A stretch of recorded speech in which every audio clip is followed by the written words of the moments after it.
Good afternoon. Good afternoon. What an incredible honor it is to be standing here on Veterans Day. A sincere thank you and a very warm and a salute to all the veterans. My name is Yordan Villain. I am a senior majoring in human services at LaSalle College. I know that many of you provide loving care, support, and guidance for young kids. I want to share my story in the hopes that you better understand the impact that you have on the lives of children who explore, create, build, and problem solve in the after-school and daycare setting. I was born in Cuba during El Periodo Especial, or the special period, where Cuba was facing its worst financial crisis. My parents, Carmen Lavalle and Giovanni Villanon, would not settle. There were countless nights my parents sacrificed sleeping and eating in order for my older brother and I to have what now seems like basic necessities met. My father was determined to give his family a better life by any means necessary. I was not yet born when my parents decided that they had no choice but to leave Cuba to escape the communist system they detested. My dad risked life and limb to get here on a raft 3 times. The first time he went alone and was detained. The second time he took my older brother, who at the time was 7 years old, and my mother, who was 5 months pregnant with me, on board. One of the passengers on the raft, a young girl, became extremely ill, and so my father turned us around, although he wanted more than anything for me to be born in the United States. In 1993, the government began allowing NBA games to be broadcast on television in Cuba. My father, a longtime boxing and baseball fan, loved Michael Jordan.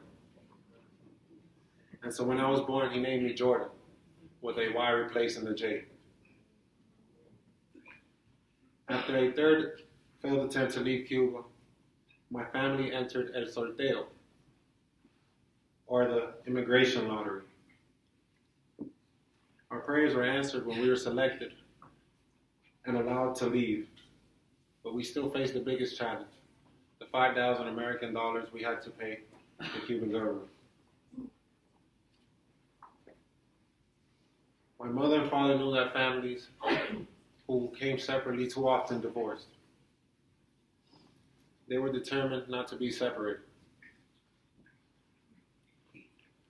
They were determined to have us all come at the same time. With the help of relatives who recently arrived, we were able to pay the fee. After a decade of attempting to leave, we took a flight that lasted only 30 minutes. We arrived in Miami on April 16, 1999. The officer that greeted us told us that here in the United States, you learn the law, a las buenas o a las malas, the good way or the bad way. Can you imagine how my parents felt when I, as a 5-year-old, let go of my dad's hand and ran through a security door, setting off the alarm system in the airport? To this day, it's been a las buenas. We have never taken for granted the opportunity to be here. My family settled in Miami's Little Havana, where I attended the local YMCA's after-school program. The first sport I played here in the United States was hockey. Yes, hockey, in Miami. With clear skies and consistent 90-degree weather, it's safe to assume that didn't stick. The English language, on the other hand, did. My teachers wanted me to play the game of life at the highest level. They wanted me to become a good man, capable of overcoming the challenges we all faced. They broke no excuses for me or for many of my friends when it came time to study English. Every day on my long walks home with my mother, I would tell her the new vocabulary words I learned and insert them with multiple sentences. Some of my friends applied this philosophy, while others did not. Regardless, we all learned English fairly quickly. It is said that you are one person away from being successful.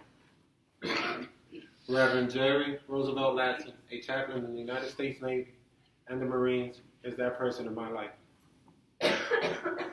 Our relationship began in the 9th grade when I joined the 5,000 Role Models of Excellence, a club dedicated to helping at-risk young men strive and prosper. He would cheer me on during my basketball games and cheer even louder when I showed him my grades. I grew up in a neighborhood where not everyone graduates from high school. Very few go to college, and even fewer earn a degree. I graduated from Miami High with a 3.8 GPA. Mr. Latson believed in me before I believed in myself. And he would not let me forget my dream, to be the first in my family to graduate from college. We would train on the beach at 4:30 in the morning, 4 days a week. At the time, I was recovering from my second knee surgery, which could have put a halt to everything. Basketball was more than a sport for me. I was not going to college without an athletic scholarship. After I graduated from high school, I was told that my passport, social security number, and green card were expired. I was devastated. I had completed all the steps for registration, but I would have to attend college in the fall, but I would have to pay a much more expensive out-of-state tuition fee until I could provide the proper documentation. Mr. Latson would not be defeated. He would not let me forget about my dream, to be the first in my family to graduate from college. An artist of making the impossible possible, Mr. Latson changed my life. He proclaimed my victories before I was victorious.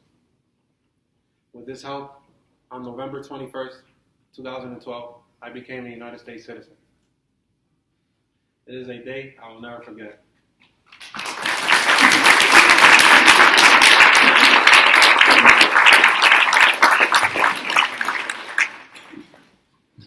I studied at Morehouse College my freshman year, where I received an academic and athletic scholarship. I was honored to attend the college where Dr. Martin Luther King Jr. had studied. Dr. King stated, "Whatever affects one directly affects all indirectly. I can never be what I ought to be until you are what you ought to be." This is the interrelated structure of reality. I first stepped foot on LaSalle's campus on September 6, 2014. I was struck by the school's motto, Repulsa Necia, which translates to ignorant of defeat. It was a good fit. As a student at LaSalle College, my life has been touched by dedicated faculty who are willing to work with me one-on-one and have truly gotten to know me. Professors like Dr. Jesse Toriak and Dr. Sarah Beth Golden have gone above and beyond to make me feel at home. Dr. Teriak has mentored me as a young man of color by including me in diversity panels, a monthly book club, and by simply checking up on me. Dr. Sarah Beth Golden has no problem breaking down the psychology of anything to me. She even taught me how to teach the awkward things that I learned in her human sexuality course to my 14-year-old brother. Dr. Jennifer Drew, my academic advisor, always takes time to help me strategize my plans for the future, and she always triple checks my work. She encourages me to take more risk. If I ever need advice in life or in school, I know I can turn to her. And if she ever needs a quick Spanish lesson, she knows she can turn to me. Dr. Drew has taken academic advising to another hemisphere. Last summer, Dr. Drew suggested I work as a counselor at an overnight special needs camp in Vermont. For 3 months, I faced moths the size of pigeons. I had never been any place so cold in the summertime, or so quiet. I had never seen a live cow before. I really felt out of place, but I stuck it out and learned to create my own reality. Every day I was guaranteed to encounter a situation. It was up to me to interpret that situation. It was up to me to interpret it as a challenge or a piece of cake. I don't know why it took me so long to realize that cake is much better. Through basketball, I was connected with Ashley Finnegan, a coordinator at Plowshares. Ashley guided me through my first 5 months interning at Plowshares. Many nights I went home stressed about 1 or 5 kids, as we all have before. She walked me through those times. Looking back, I was one of those kids the teachers were thinking of once the day was over. Whoops. I have embodied the grit of those teachers, showing up the next day and faithfully executing our mission. I have found an agency that has given me the platform to be one of those monumental figures I have had along my journey. As an intern at Plowshares, I have worked closely with site director Lou Arcovio to continue developing the already existing inclusive basketball league, along with other projects that complement my strengths. Executive Director Jim Robinson has taken me under his wing and sharpened me as his protege. As my sensei, there has been a consistent theme to all of my lessons: synchronicity. There has been a snowball effect of things that seem to be related happening right on time individually. That's the reason I am standing here before you all. Very few know my story and what it took for me to get here. I like to let my values clearly be reflected in my work. I know my younger brother is mirroring my every move. At Plowshares, I am challenged every day to give my best and offer no excuses. These expectations have made me rise to the occasion.